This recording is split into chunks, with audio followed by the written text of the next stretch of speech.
Hi,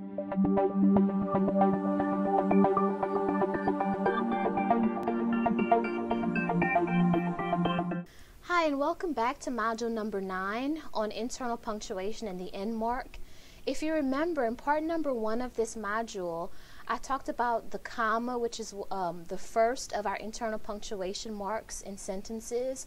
And I focused on commas because commas cause many grammatical issues for students. Now I'm switching gears with this particular lesson. I'm still focusing, however, on internal punctuation, but now my focus is going to be on the semicolon and the colon.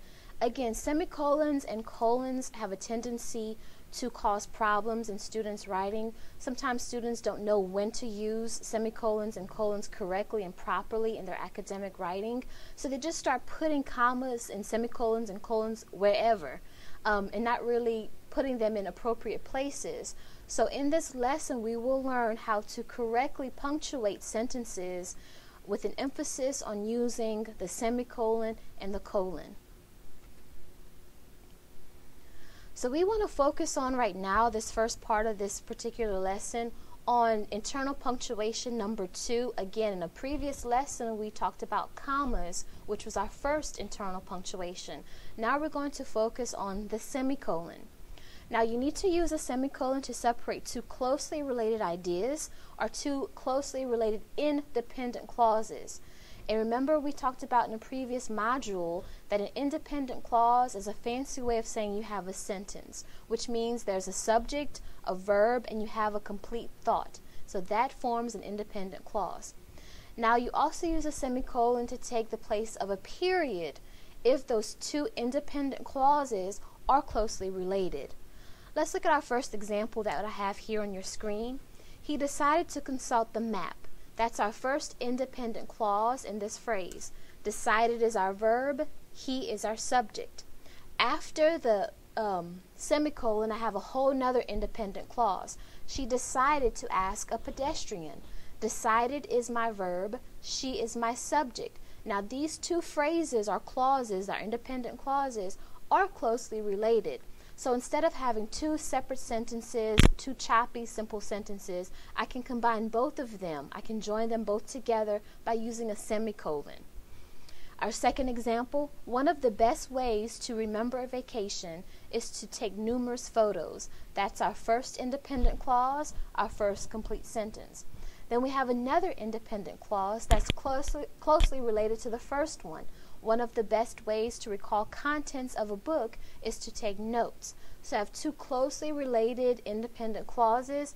I can technically separate these two and put a period where the semicolon is, but I want to be more compound. I want to be more complex and have more sophisticated language. So I am going to combine or join these two independent clauses together with a semicolon. Now we're going to switch gears to the colon, which is our third internal punctuation. Now we have different ways, or we have different times to use colons in sentences and have them be correct. Let's look at the first one. We can use a colon to introduce a list of items after an independent clause. Let's look at our first example. The college offers 4 courses in English literature. Now that's my independent clause. College is my subject, offers is my verb. And I have a complete thought. The college offers 4 courses in English literature. Okay? Now, to introduce those 4, or list those 4 courses that the college offers, I need to have a colon right after that independent clause.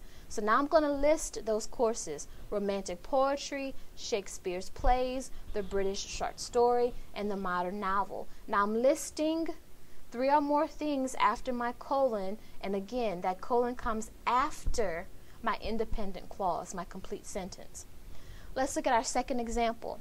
Please order some office supplies. That's my independent clause. It's actually a soft or mild command. So I have order as my verb of the sentence. Who or what order? I haven't understood you as my subject because I'm giving a command. Who orders? You order. Okay? Now after my independent clause, please order some office supplies. Now I'm going to list the office supplies that I want that person to order. And I'm going to introduce that list with a colon. Now I have my list: pencils, rulers, rolls of tape, and pens. Okay, so again, Your semicolon introduces what your actual list is, and the semicolon comes after the independent clause. I can also use a colon for the salutation, and a salutation is a greeting of a business letter. For example, dear cell office manager, I'm addressing this person, I'm greeting this person, I don't know who it is, but I'm showing that I'm giving them respect, so I do need a colon, and that salutation and colon come before the actual body of my letter. Then I have another example, dear Dean Evans, I'm greeting someone of importance, so to show respect, I do have a colon. It's a business letter, so I do have a colon right after my salutation, and not a comma. Now, if you are writing a friendly letter, you would have a comma. If I'm talking to my friend Betty, and I would say, dear Betty, and she's a good friend of mine, I would put a comma and not an actual colon. But because I'm writing a business letter, I need a colon after the salutation. And I can also use a colon when I'm writing the time in all numbers. My example here is we will eat at 5:15. To show it's 5 o'clock and it's 15 after 5, I have a colon before, in between those two numbers. And my next example, at 7:30 in the morning, I have to be at work.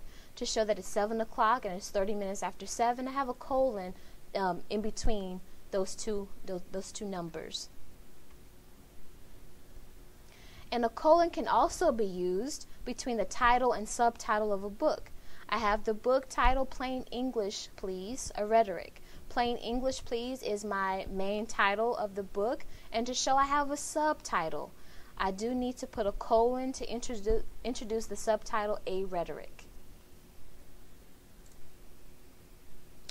So as you can see, the semicolon and the colon are a little bit tricky. There's always confusion on when to use a semicolon or colon properly, but hopefully with this particular lesson in module number 9 on internal punctuation, you'll be able to use and be enthusiastic about using the semicolon and the colon because you know how to use it properly.